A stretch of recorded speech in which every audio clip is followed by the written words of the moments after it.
I'm Nicole Lappin, the only financial expert you don't need a dictionary to understand. It's time for some money rehab.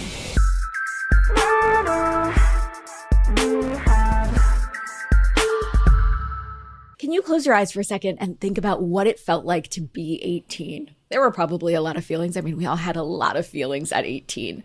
But I want you to remember one in particular, that you could do anything, that you had a sense that you had some commitment coming, whether it was a job or going to college or starting a family, but that maybe you didn't have to start that commitment just yet, that maybe you could take a gap year. You could move to the other side of the world if you wanted to. You could try a weird out there job that you knew you would never want to do for the rest of your life, but you could take a chance.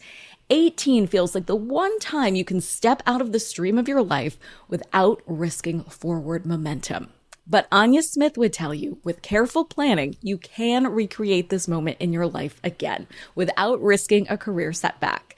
Ania and her husband, Rob, were both in high-powered jobs. She was at Airbnb, he was at Glassdoor, when they decided to take their 3 kids on a gap year to Argentina. You might think that taking a year off work would have stopped Ania and Rob's careers in their tracks, but he now has a big finance job in Silicon Valley, and she is the CEO of Taskrabbit. So clearly they are crushing it. And today, Ania explains how they pulled all of this off. In our conversation, we talk about how she and her husband budgeted and prepped for their gap year, what lessons they learned from taking a step back from their demanding jobs, and the point system they use to make sure their family comes first. And then, of course, Ania and I dive into everything Taskrabbit, including how they're tackling the supply and demand questions that are stumping other gig employers and the oddest jobs that people post on Taskrabbit.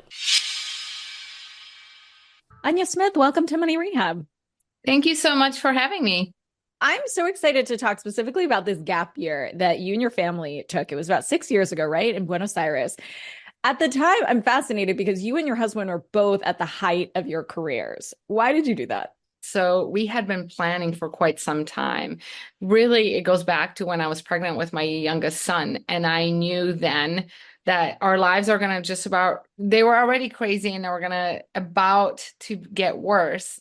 And so I remember having a conversation one day with my husband saying, is this sort of it for the foreseeable future? Or can we start thinking about taking some time off at some point?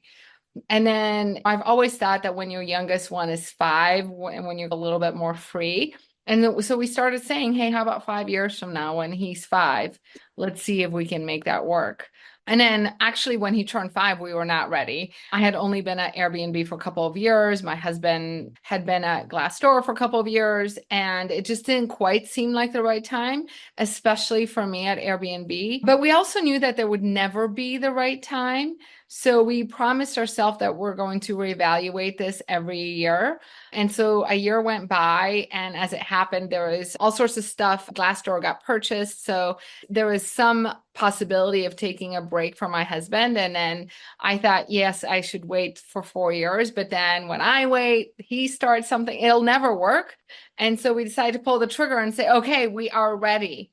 And we got ourselves together to do it quite quickly. But it had been in our minds for quite some time, and we had been saving money for quite some time in order to make it happen, because really it meant no income for a year. And then, of course, spending money on top of it, and a double whammy. Of course, the cost of living in Argentina was much lower than it was in the Bay Area. I think it still is. Yes. And so you decided to do it quickly, but 6 years in the making, it sounds like. Your kids were, 6, 8, and 10. How did you even talk to them about the idea of a gap year? Oh, wow. It's such a great question. I remember just being scared. And so we had dinner together every night. And my husband and I practiced and said, okay, tonight we're going to say it. We didn't want to tell them too early, because then we thought it's going to prolong the pain. But we also wanted them to have some warning and not say, hey, tomorrow we're moving. So probably around April timeframe, we sat down with them and said, hey, this summer we have all this travel planned where we're still going to do the travel, but then we're going to continue that on, and we're going to actually not come back for this next school year.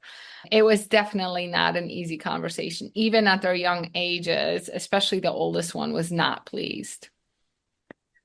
And Did you tell them how they were going to fill their time? Did you guys even know how were going to fill your time? Like, how much planning went into this? I'm assuming you said you We saved, you made a budget, maybe a family P&L or something like that. Yes, but there was so much planning. It took, I left my job in April, and until we first went to Asia that summer. And so until we left in June, I was working all day, every day on the planning, literally.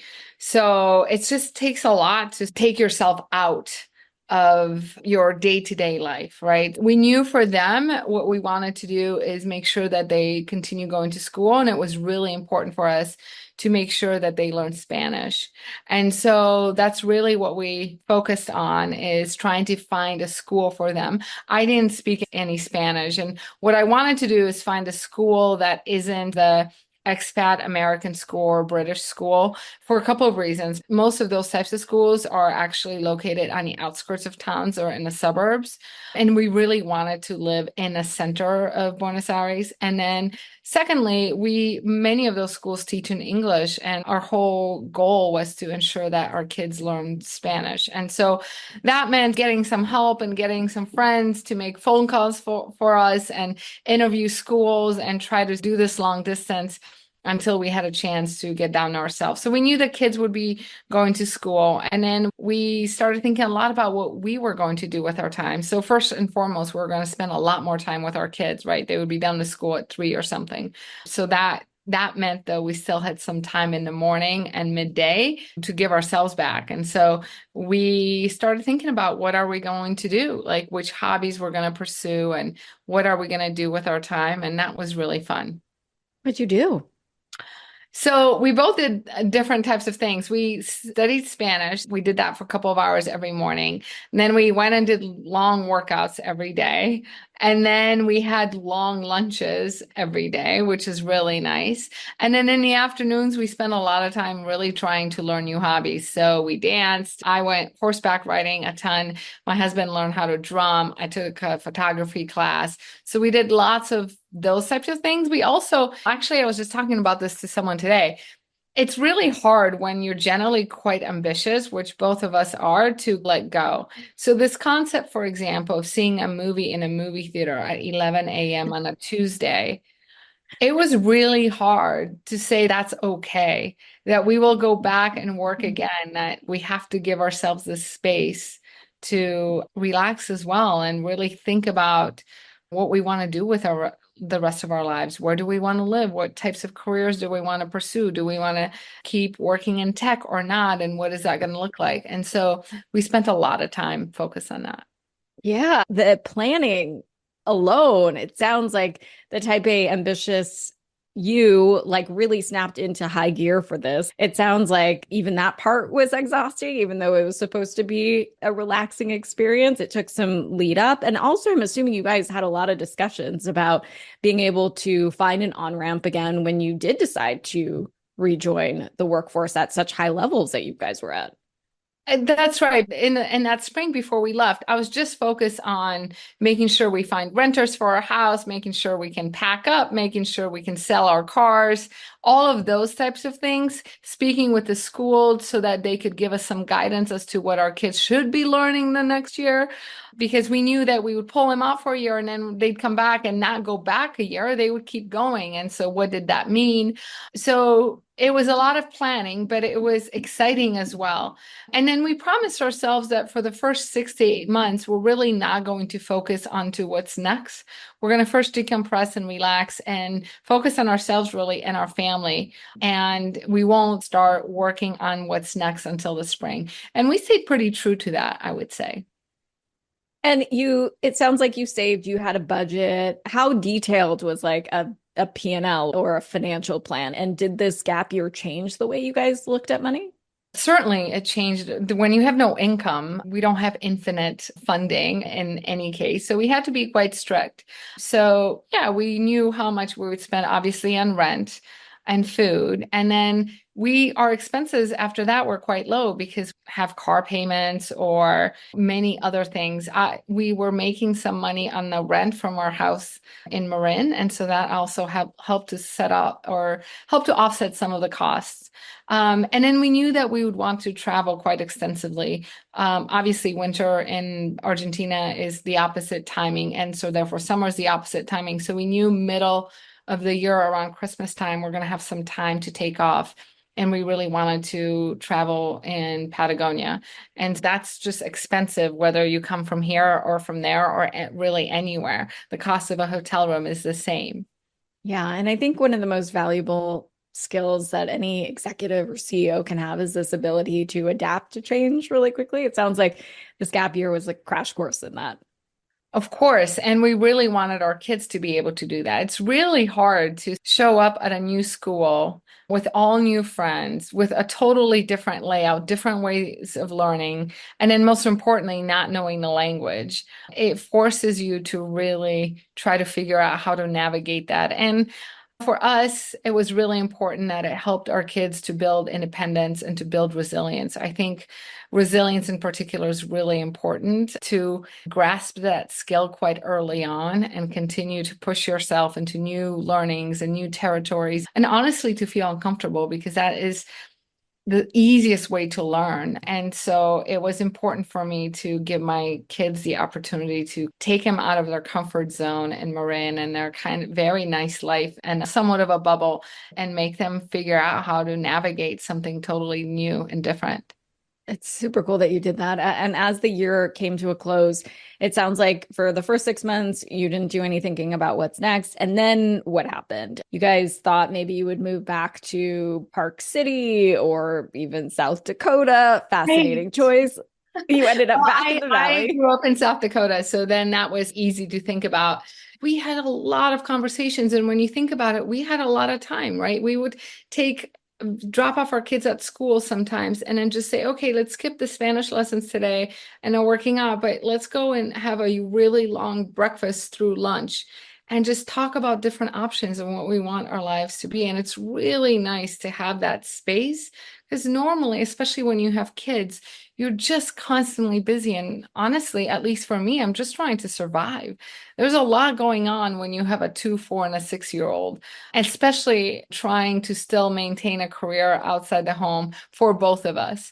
And it was really nice to have the space. And we wanted to let ourselves know that, hey, maybe, and this is obviously pre-pandemic, and the way we work has really shifted, obviously, in the last 4 years. Before then, most of us couldn't quite imagine where we would be today. And we spent a lot of time talking about what would it be like if we left the Bay Area and moved to a small town? What would we like? What wouldn't we like? What do we want out of our lives? What do we want for the next decade while our kids are still at home? How present do we want to be? What do we want out of our careers? What will we want after the kids leave? And so there's just a lot of questions and meandering and letting things simmer and then talking again and again. And then to the point where I started interviewing, as did my husband, in different parts of the country, even while we were still living in Argentina. So I flew out to Washington, D.C. I used to live there and really loved that area and thought maybe it's time to move back to the East Coast. Um, and then after all of that, it became fairly clear to us that no, we actually still want to stay in tech. And this is why, and this is the impact that we want to have, and this is what we want to do. And so that clarity and knowing that we're making that decision in a very deliberate way was really freeing. Oftentimes, figuring out what you don't want to do is just as important as figuring out what you do want to do. And so, getting back to that choice sounds like it wasn't an easy one. It took a lot of discussions. How did you ultimately get the job as CEO? Was it toward the end Well, of your gap time? no, so I first came back and started working at Uber. So I looked at many different opportunities in the Bay Area, and I obviously had already made some connections prior to my departure. And so I started having long conversations. I flew up a couple of times, and I really believed in what Uber was doing, particularly on the Eats side. It was very complementary to my skill set, and I really loved the team. And I was very excited about the new opportunity at Uber. And then did TaskRabbit reach out to you directly? Did an executive search firm? Like, how did it work? Sometimes I think people think getting a job as the CEO is a confusing black box. It can be, and I think there is no one path. I think that there's multiple different ways. It also depends on what the company is, the size of the company, all the things. But for me, and in this instance, it was an executive recruiter that reached out and said, "Hey, we are running a search for this role, and they're looking for someone who has marketplace experience. And would you be interested?" And that was that. And you and your husband have a point system that I really love. It surrounds career. Can you share what that is? Both my husband and I come from a background of investment banking and consulting, and unfortunately, that's not always a good thing. Are there a lot of spreadsheets in your household? There are like way more than there need to be, honestly. And so when we first started having children, there was a lot of talk about, wow, what does this mean for our careers? And my first child was born in London. And so in the UK, the actual benefits are quite better than they are here. And so as a new mom, you're guaranteed a year off work, which is really, truly spectacular. And so I took the year, which was very nice. But then we started thinking about when I go back, what does that mean? And how is that going to work? And I want to work less because I can't work the way I did before I had the baby. And we started having these conversations where what does it mean and what will it mean in the long term?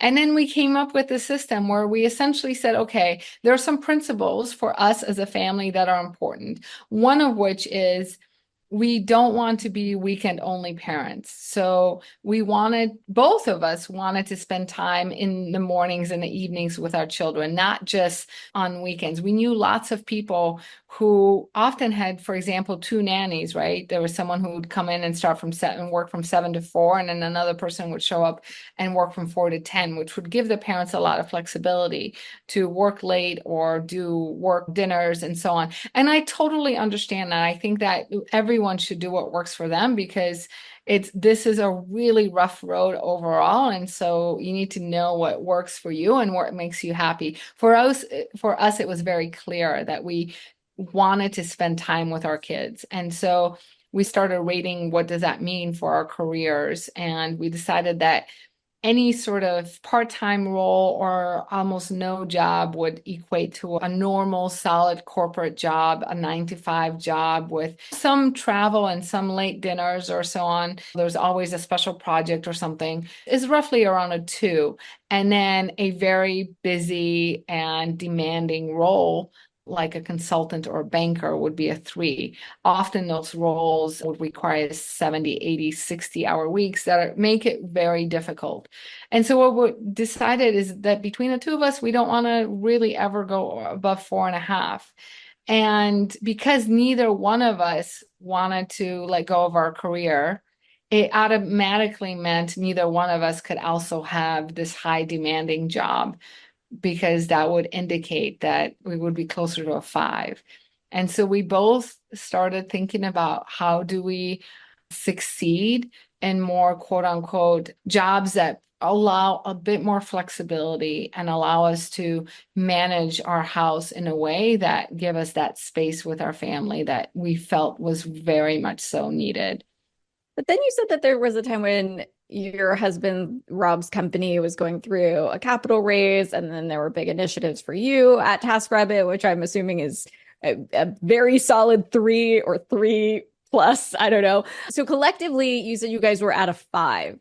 In those moments where the points are too high, which I love this point system and coming up with a system and a process for something that feels squishy, how did you decide who needs to take lower points?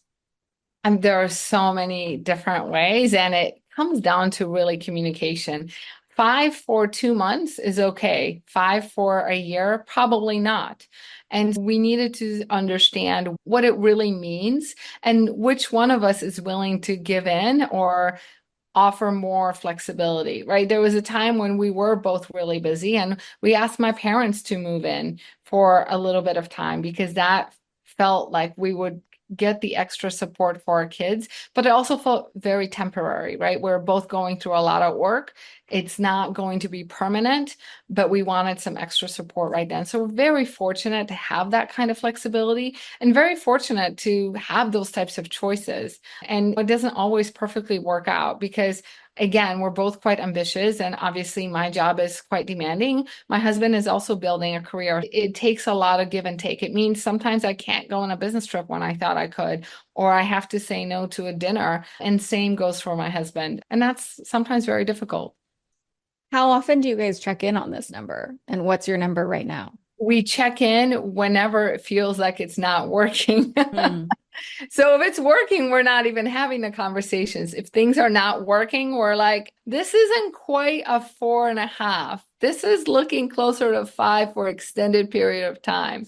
And again, it's quite personal how we manage it. Sometimes for me, the way I structure it is having the flexibility, right? As an example, my daughter is at a camp this summer and she has a big performance and I want to surprise her. And I didn't think I was going to do this, but I just decided this. And I have the flexibility to say, okay, let me take the second half of the afternoon off and clear out my calendar so I can run to the The airport camp. on a Oh, flight and then show up in Michigan and watch her perform.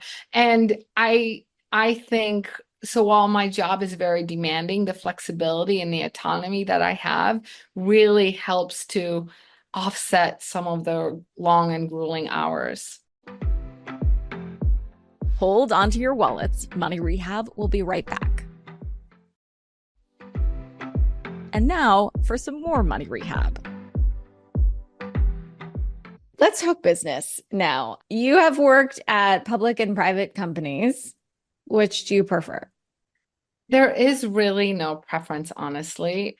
For me, it just really depends on the mission of the company and what the overall vision is. I really spend a lot of time thinking about the team and thinking about what are the goals and what the company's trying to accomplish. It really doesn't matter how many zeros there are. I think it matters more whether the company has the type of culture that I want to be a part of or that I want to help to set, whether there is an opportunity for continued growth and how fast the company's growing. So there's a lot of other factors. I haven't really spent time thinking about how different it is, whether it's public or private. We just generally had CEOs on who find being a public company a pain in the ass or like really stressful to keep checking stock. And There's no doubt that running a public company would be much more stressful, right? You have to continually answer to the street. I sit on a board of a public company, and that is a lot of responsibility, and certainly a lot less than what the CEO has to be thinking through every day and day in, day out. There's pros and cons on both sides, right? Working as part of the Inca or IKEA family, there's some amazing, amazing benefits, and then it also means that we're not beholden to the street in the same way. But that can also mean that the pressure maybe is not always what it needs to be. And it is really fascinating to understand the trade-offs. I would argue that it's very easy to always say the grass is always greener. I think that that's fair. it really depends on so many factors. I mean, you have really leaned into this gig economy too. Leadership positions, you mentioned Airbnb, and then you came back from Buenos Aires, went to Uber. What about the gig economy is so fascinating to you? There's so many things. First thing, though, and foremost, is just the way that I grew up. And I think I talked about this, or you mentioned it, that I was in South Dakota. I moved to United States when I was 12, and we moved from Poland into South Dakota. And it was really hard, just like it is for many immigrants, to try to find your footing and try to find a way to make an income and to make ends meet. And so my parents, both of whom had to work really, really hard. And so they would have double shifts at factories factories. Eventually, they opened up a restaurant, but their hours were so high and there was no flexibility. So my parents couldn't come and see our performance and they couldn't come and do the things that I get to do for my children. And so I think having some flexibility and being able to fill in the hours, especially some weeks or some months were particularly tough. And so trying to make ends meet, having that flexibility to add a meaningful income, I think is really important. And so I can't help to think that had these types of platforms existed 30, 40 years ago when we moved here, it would have really provided a lot of help to families like our family. And this is why I have such a soft spot on the supply side of the business. So at Airbnb, I worked with hosts. At Uber, I worked with couriers. And then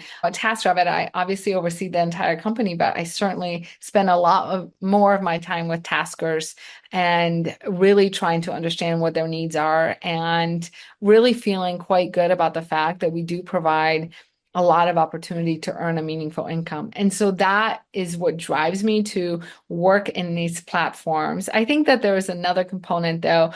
They're really hard and the challenges are still really fun to solve. And these platforms have only been around for 15 years or so. So the problems still seem new and people are getting better and better. It's super analytical and it's really exciting to see and to keep learning about how to better optimize a match between, in our case, a client and a tasker. And so that's really fun. And I like that.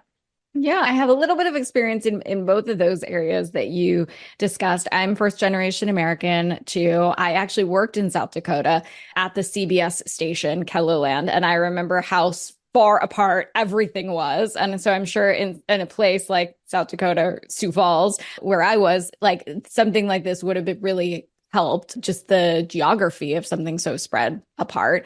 And so, yeah, having a soft spot for the worker side is totally understandable. Have you seen, though, this sort of catch-22 of a ton of workers trying to come onto the platforms, but then with more workers flooding the platforms, the price of the gigs has to go lower because of supply and demand?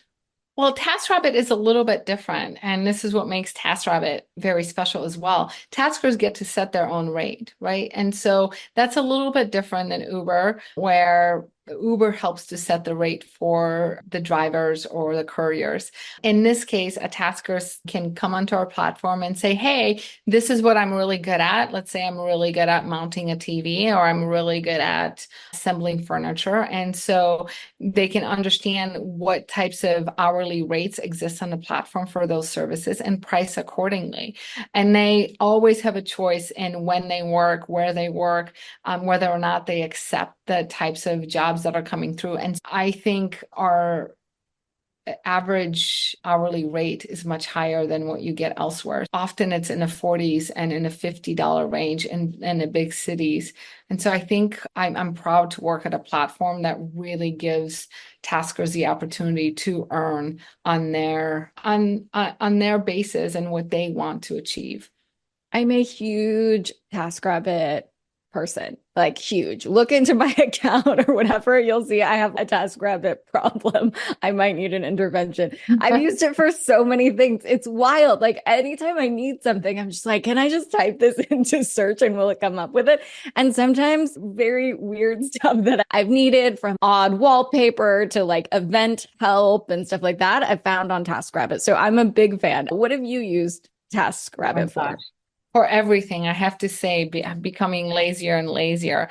But also, I talk about communicating with my husband. Before I was ever at TaskRabbit, I would use TaskRabbit as well. When we bought our first house ever, my husband said, I'm going to be like the fixer-upper guy, and I'm going to fix everything. At least in my case, and I hope this isn't the case for most people, he had big ideas, and let's say that the execution was not quite Not as big. yeah, not as big. And then it would turn into a nagging situation. And then that's never like good for a marriage. And after a while, I realized that I could just do something else altogether. My husband's attention to detail is pretty minimal. So let's say something was slightly broken. It's not that he would notice. And then I would just I would work from home on Wednesdays. And so on Wednesdays, I would have a tasker come and fix it. You would never notice that something was broken, nor therefore know that it was fixed. And then like life just got better that way. And now I mean, I do Saving marriages. saving marriages, We right? need like a new tagline. Yeah. It's funny that you say this because the whole marriage concept has been top of mind for us lately because we actually had someone email us and say, "Hey, TaskRabbit, big fan," and so on. But I had a tasker come to my house and like the 1 hour task turned into a 5 hour conversation. And 2 years later, we're getting married. And we Wow. really love TaskRabbit. Can you come and officiate our wedding? And so we did. And so Wow. we've been having a lot of fun internally about how important it is that we at the end of the day, we still connect people, right? It's a little bit different connection than maybe what you think historically, but we do connect people in their intimate spaces in our homes. And it was a very, very warm story. We've been having a lot of fun. And our general counsel flew out to Wisconsin, I believe, and spent a weekend with the couple, and it was lovely. So cool. On the flip side, if you were to be a tasker, would you have a gig? You learn so many things in Buenos Aires, like I'm assuming tango lessons, like photography. I don't know. Yeah, we did salsa, not tango, even though, of course, it's much more known for tango. But oh my gosh, lessons or what I would do, I like it's very sad because I don't actually think that I have the level of skills that our taskers have. Our taskers are so skilled. I just bought an IKEA, a whole wardrobe. It's called a pack system. So it has 3 closets. This is much more popular in Europe, but I wanted to put this system in my daughter's bedroom. And there's no way I could have done that, but a tasker can come in and build the whole thing in record time. And so I sometimes think about what would I be doing? I can lift and shift. I can help people pack. I can organize. I can definitely clean. So there are some skills that I have that I would be willing to bet that 98% of our taskers on our platform would be able to do those tasks, let's say in a much more improved way.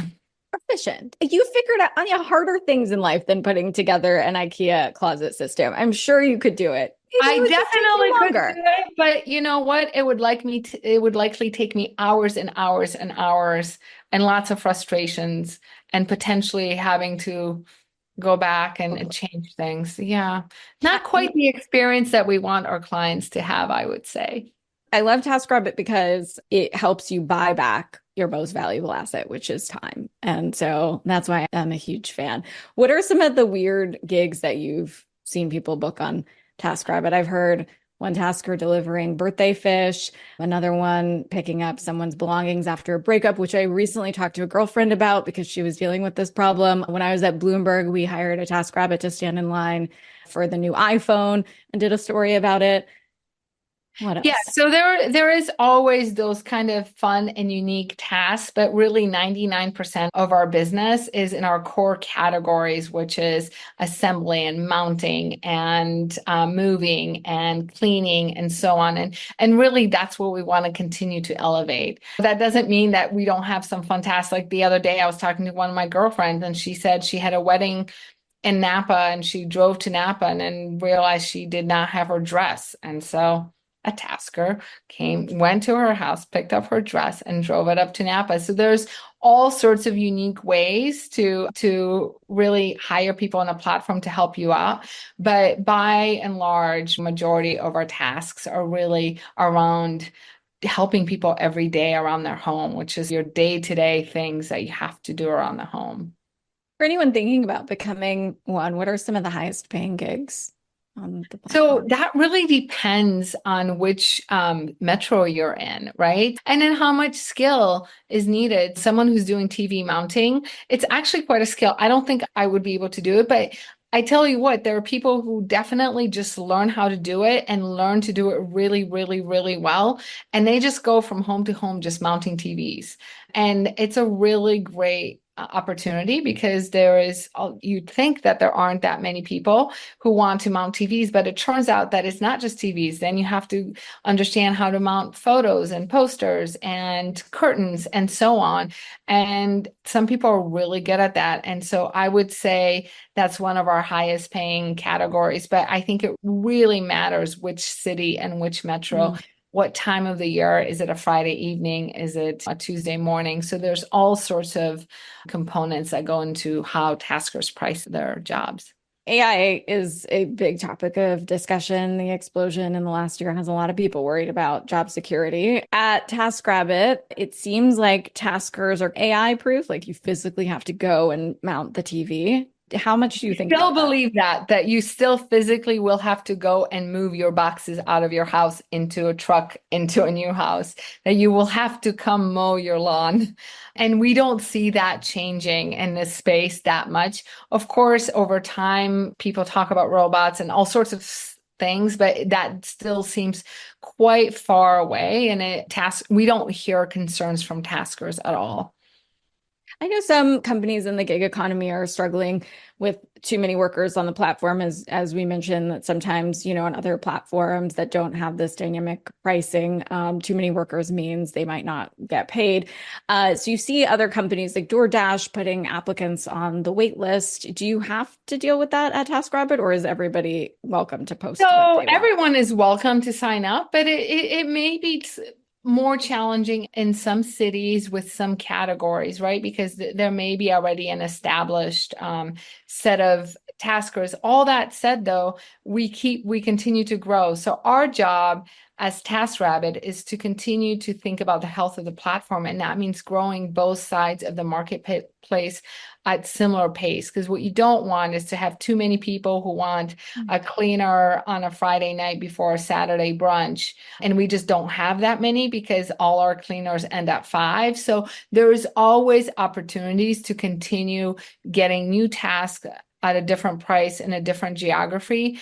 Our job is to make sure that we continually provide opportunities to our taskers, and also that our clients feel like they are able to get their jobs fulfilled when they need them at the price that they need them in the location that they are. So there's a lot of variability and a lot of opportunity as a result of that. And we end our episodes by asking our guests for a tip that listeners can take straight to the bank. Do you have one for us? It can be anything, tips on saving money, taking a gap year, investing, using business tools. I don't know if you and your husband do like at home for home stuff. Asana, we've seen other couples, power couples do stuff like that, but anything. Yeah, so I think we're crazy. We're not yet at a sauna stage, but I totally get that and I totally support that. I think a lot about just tips or thinking about your career growth, because a lot of times people ask me, what can I do to grow my career? Or how do I get ahead? Or how do I get promoted? And my number one answer to that is always do a really good job at your current job. And that sounds so simple, but it really, when you take a step back, what does that mean?